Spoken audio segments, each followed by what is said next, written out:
Gall chlefyd arafu arwain at Sirosis, sy'n golygu bod creithiau parhaol yn atal arafu rhagweithio'n iawn.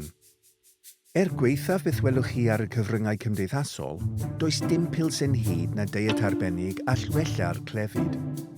Ond y newyddion da yw, drwy reoli beth a sut rydych yn ei fwyta, y gallwch atal y cyflwr rhag gweithygu a chadwch chi'n yn iach a heini. Os yw eich archwaith am fwyd yn dda ac nid ydych wedi colli pwysau na chryfder yn y cyhyrau, yna mae'r ffilm hon i chi. Os yw'r gwrthwyneb yn wir, mae angen i chi siarad â deietegydd i gael cyngor personol i gefnogi eich afu. Gallwch ddilyn y cyngor yn y ffilm hon nes i chi weld y deietegydd. Mae afu iach yn gweithio fel batri i raddau gan storio egni eich cadw i fynd rhwng prydau bwyd a dros nos. Os nad yw'n gweithio'n iawn, bydd eich corff yn edrych am egni o rywle arall, o'r cyhyrau a braster o storfeydd eich corff. Wrth iddynt gael ei defnyddio, bydd person yn colli pwysau a nerth, yn teimlo'n flinedig, ac mae'n debygol y bydd bywyd yn mynd yn fwy anodd yn raddol. Ond, nid oes rhaid i hyn eich disgrifio chi. Diet cytbwys rheolaidd. Bydd bwyta diet cytbwys yn rheolaidd yn atal colli cyhyrau a cymhlethdodau a gall leihau blinder.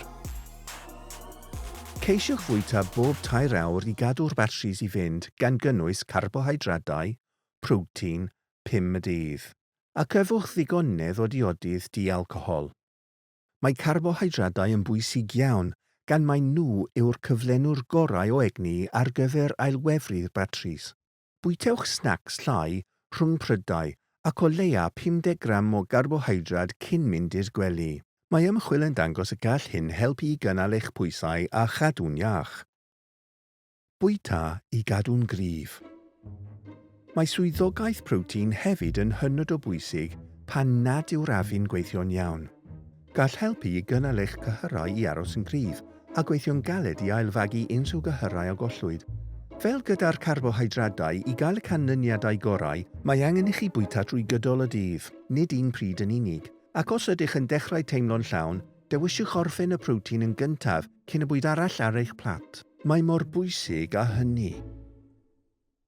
A chofiwch, aros mor egniol ag y gallwch, y nod yw symud y corff o leiaf am hanner awr y dydd, a gwneud ymarferion cryfau'r corff o leia 2 waith yr wythnos. Bydd hynny'n eich helpu i aros yn gryf. Pwysau iach. Bydd y corff yn gadael i chi wybod os nad ydych yn bwyta digon o'r bywydydd cywir. Falle byddwch yn colli'r awydd am fwyd, bydd eich coesau a breichiau yn mynd yn deinach, a bydd gennych lai o egni. Gall deietegydd eich helpu i fynd nôl ar y llwybr iawn, felly gofynnwch eich tîm gofal iechyd i'ch atgyfeirio.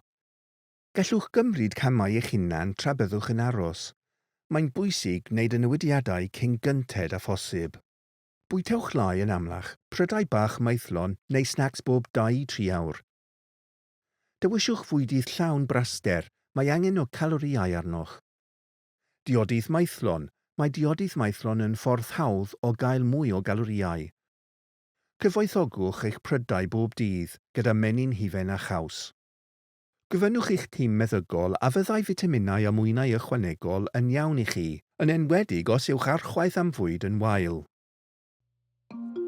Rydym wedi siarad am beidio colli pwysau, ond nid yw'n dda i chi fod dros bwysau chwaith.